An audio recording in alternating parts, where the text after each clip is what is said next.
Dreams, visions and aspirations are for everyone and anyone whose career pathways are their goals in life.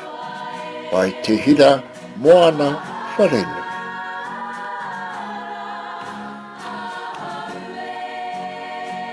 Ngā tangata mahi whakarau ora, rescue operators. He pairata tangata mahi whakarau ora, ahau.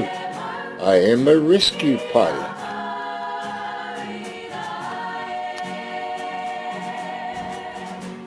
He tākuta tangata mahi whakarau ora, ahau. I am a rescue doctor.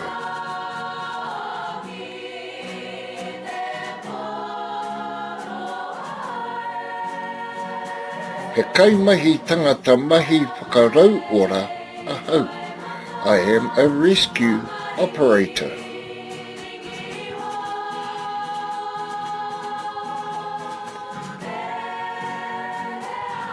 Ngā wawatatanga he mea anō mo ngā tangata katoa, me te aha anō ka whai ai te tangata i te huarahi hei mahi oranga moana.